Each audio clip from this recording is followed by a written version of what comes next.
Assalamualaikum warahmatullahi wabarakatuh.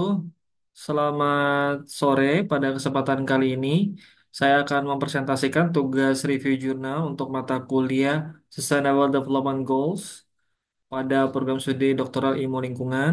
Perkenalkan, nama saya Fahri Zaratnan. Adapun yang saya review, judul jurnalnya adalah Renewable Energy in Indonesia, Current Status, Potential and Future Development. Ini berada dalam mata kuliah SDGs ini dan jurnal ini berada pada jurnal Sustainability.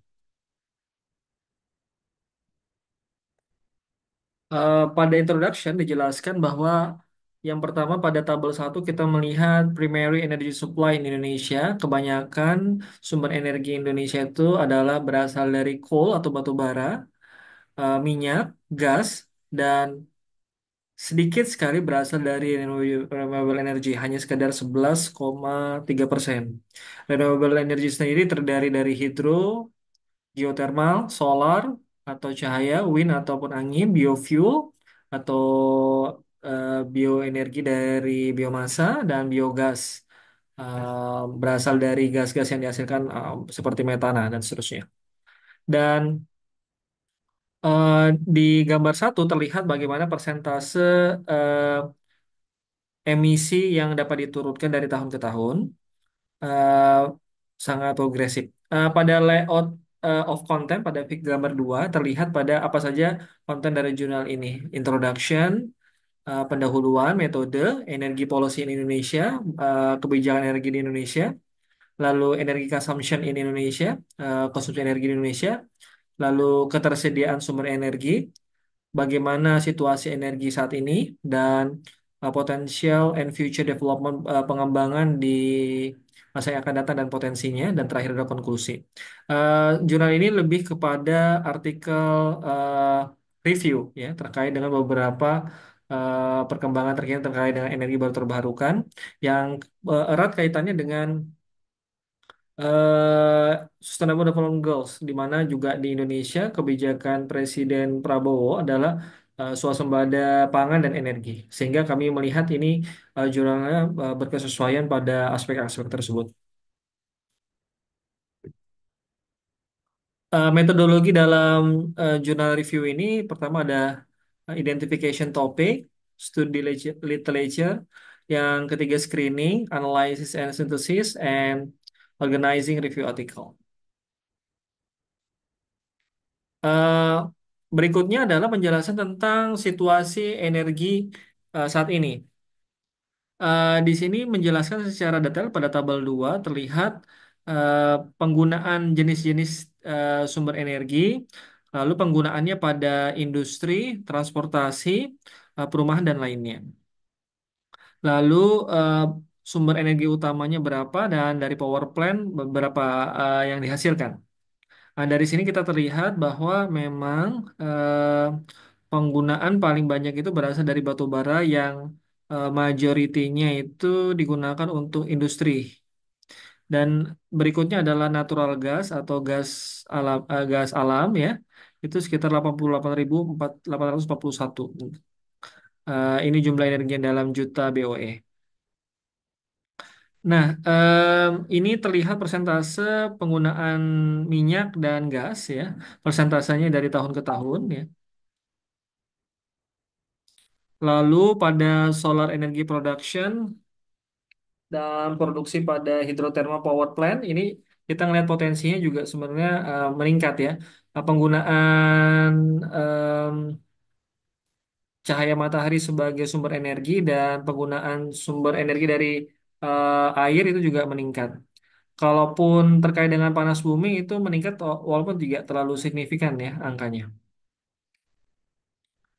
Nah, bagaimana dengan ketersediaan energi saat ini? Ya, memang kebanyakan dari gambar ke-6 dan gambar ke-8, gambar 7 dan 8 itu terlihat memang mayoritas pada eh, minyak bumi dan gas alam ya, yang dimana terus meningkat dari tahun ke tahun penggunaannya.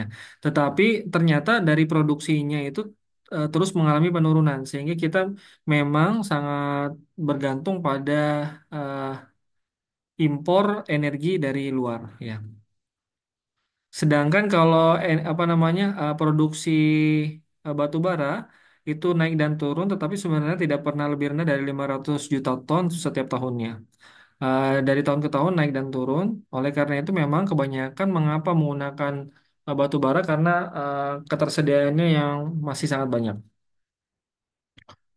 Lalu energi consumption di Indonesia, konsumsi energi di Indonesia itu macam-macam. Yang pertama dari fuel itu paling banyak 27,8% ya dari eh, BBM, bahan bakar minyak.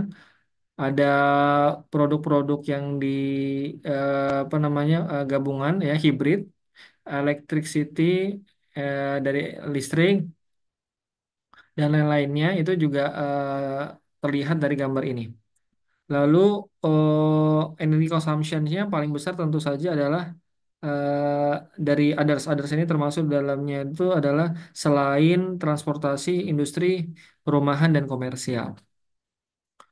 Lalu dari tabel 4, 3 dan 4 ini terlihat bagaimana penggunaan energi lebih detailnya.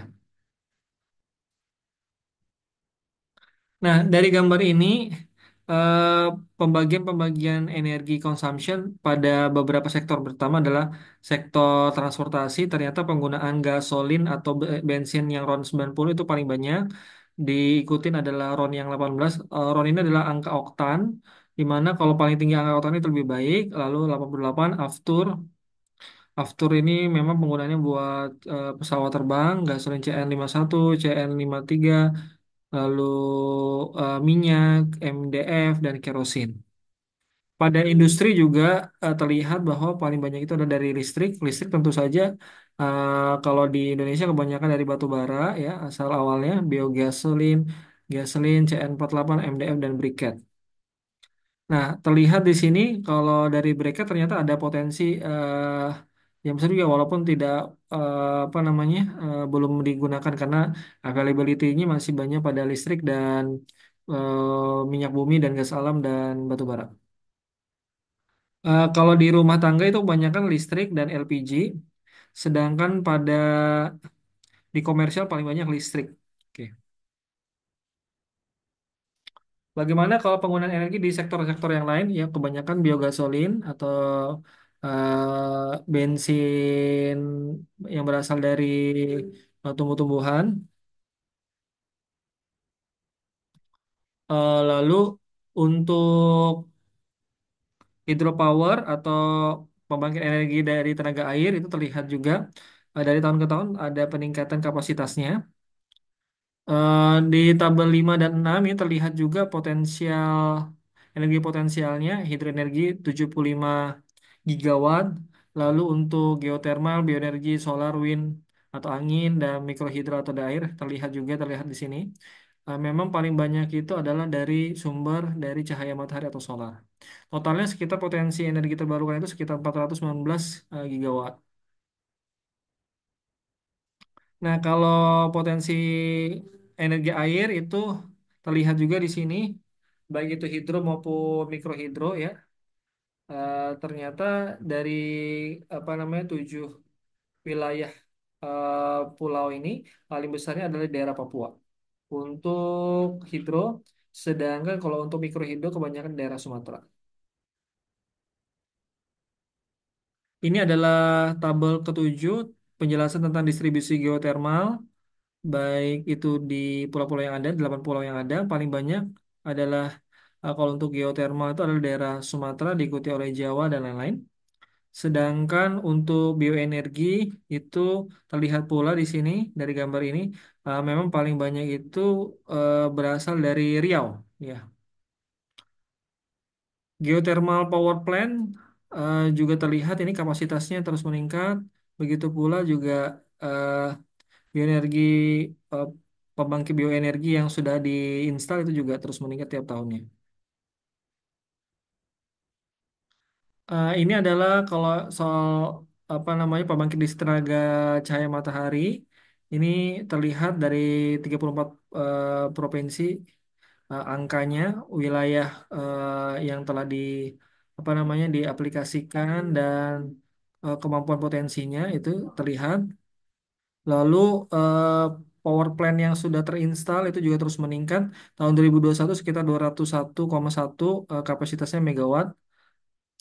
Dan terlihat juga ini bagaimana pengaplikasian contohnya pada gambar 21 ini bagaimana pengaplikasian solar panel untuk pembangkit listrik tenaga cahaya matahari atau solar. Nah, ini dijelaskan pula eh, bagaimana pengaplikasian pada danau reservoir atau tapungan air yang besar eh, secara terapung ya. Nah, ini reservoir-reservoir yang telah digunakan. Lalu potensi energinya kalau misalnya diaplikasikan untuk menggunakan solar panel. Begitu pula untuk yang medium reservoir, ini untuk large reservoir yang untuk tabel 10, tabel 11 ini medium reservoir. Sedangkan kalau yang tabel 12 ini untuk yang minimal reservoir berdasarkan surface area atau luas permukaannya. Ini bicara soal potensi energi angin di 34 provinsi yang ada di Indonesia. Lalu ini juga berbicara, tabel 14 berbicara tentang potensi uranium dan thorium, di mana ini sebagai sumber energi nuklir jikalau ingin digunakan, maka juga terlihat potensi-potensinya. Kesimpulan dari tabel ini yang pertama, renewable energy atau energi terbarukan itu sustainable ya, bisa berkelanjutan, affordable, dia murah, reliable ya, sangat dimungkinkan untuk diaplikasikan, dan safer, lebih aman, yang diartikan untuk mensuplai listrik pada sosial ekonomi infrastruktur, pada pengembangan infrastruktur sosial dan ekonomi. Indonesia juga setelah melakukan transformasi ke energi terbarukan, di mana terjadi peningkatan energi terbarukan 11% pada tahun 2021 sampai 23% pada tahun 2023, dan harapannya di tahun 2050 itu sekitar 31%. Eh, Optimalisasi energi terbarukan sumber-sumbernya itu harus dilakukan dan diperlukan strategi perencanaan yang baik. Nah, kesenjangan sebagai dasar penelitian topik disertasi, kami melihat dari artikel ini, karena sekedar review, belum ada pendekatan teknik mengenai bagaimana menghasilkan EBT atau energi baru terbarukan.